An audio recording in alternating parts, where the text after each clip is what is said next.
మహిళల కోసం central bank of India ఇప్పుడు మీకు అందిస్తోంది గృహ రుణం అతి తక్కువ వడ్డీ రేట్లకే ప్రత్యేక సెంటు గృహలక్ష్మి. పూర్తి వివరాలకు వెంటనే సంప్రదించండి 18003030. వైఎస్ఆర్ పార్టీ నాయకులకి కానీ వారి కార్యకర్తలకు కానీ వారి పార్టీ ఇతర సభ్యులకి చెప్పేది ఒకే ఒకటి, ఎక్కడో ఎప్పుడో జరిగిన వాటిని తిరిగి పేపర్లలో ఇప్పుడు జరుగుతున్నట్టుగా లేదా తెలుగుదేశం పార్టీ నాయకులకి ఏదో చేతకాని విధంగా మాటలు మాట్లాడుతూ కొన్ని సోషల్ మీడియాలో ఈ చిన్న మీమ్స్ కావచ్చు ట్రోల్ చేయడం జరిగింది.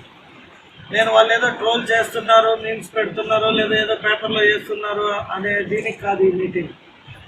గాంధీ ఈ భారతదేశంలో మనకి స్వతంత్రం తెచ్చి ఎంత సంతోషంగా ఇవాళ భారతదేశం కూడా అగ్రరాజ్యాల్లో G20 సదస్సుకు పోతే మన ప్రధాని నరేంద్ర మోడీ గారికి అన్ని దేశాలు ఇచ్చిన రెస్పెక్ట్ కావచ్చు, మన దేశం ఈరోజు ఇంత అభివృద్ధి చెందింది అంటే చెందడానికి కారణం మనకున్న స్వేచ్ఛ.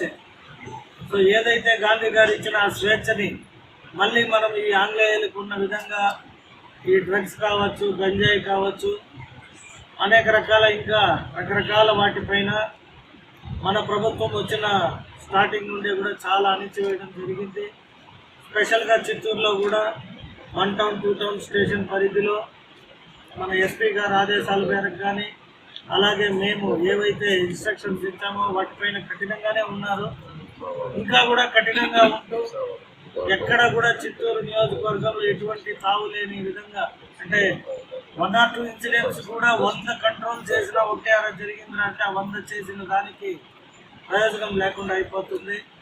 కాబట్టి నేను ఈరోజు వారిని కోరడం ఒకటే, గాంధీ జయంతి సందర్భంగా ప్రజలందరూ సురక్షితంగా క్షేమంగా ఉండాలి అంటే ఈ యువత మరీ ముఖ్యంగా ఎక్కడైతే ఈ కాలేజీలు ఉన్నాయో కాలేజ్ చుట్టుపక్కల ప్రాంతాలు కావచ్చు, మరి ఈ చర్చ్ స్ట్రీట్ కావచ్చు, ఇంకా MG రోడ్ కావచ్చు, ఈ ప్రాంతాల్లో కొద్దిగా ఇన్ఫర్మేషన్ అప్పుడప్పుడు, అంటే కంటిన్యూస్ కాదు, మీరు ఎంత కంట్రోల్ చేశారో అంత నీట్గా ఉంది. కాకపోతే అక్కడక్కడ జరిగే కొన్ని వాటిని కూడా ఇంకా ప్రక్షాళన చేయాల్సిందిగా కోరడం జరిగింది. గాంధీ కలలు కన్న సమాజం నిర్మించాలని మాటల్లో కాదు మనం చెప్పుకోవాల్సింది.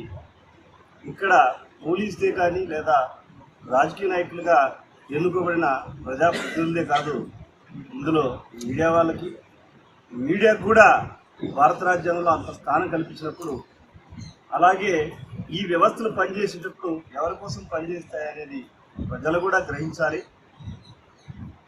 దేని నుంచైనా బాగుపడచ్చు, కానీ డ్రగ్స్ను తీసుకున్న వాడికి ట్రీట్మెంటే లేదు. అది ఒక రిహాబిలిటేషను చేస్తే తప్ప రికవరీ కాదు. కాబట్టి మీకు అంటే మా ఎక్స్పీరియన్స్లో ఎంతోమందిని డ్రగ్స్ తీసుకున్న వాళ్ళు రిహాబిలిటేషన్ సెంటర్లో చూస్తే పెద్ద ఎంప్లాయీస్ ఉన్నారు. మరి వాళ్ళు ఏం అమాయకులు కాదు, కానీ ఒక్కసారి మత్తుకు అలవాటు పడితే మాత్రం యూ నెవర్ కమ్ బ్యాక్ అనేది నా ఎక్స్పీరియన్స్.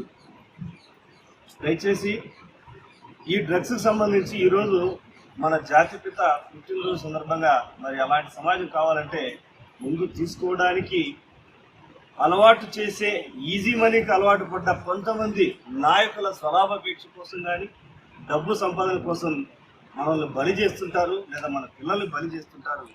ఆరోగ్యం పోతే మళ్ళీ తిరిగి తీసుకురాలేము. దేనైనా సంపాదించుకోవచ్చు, కానీ హెల్త్ని తీసుకురావడం అనేది ఇంపాసిబుల్.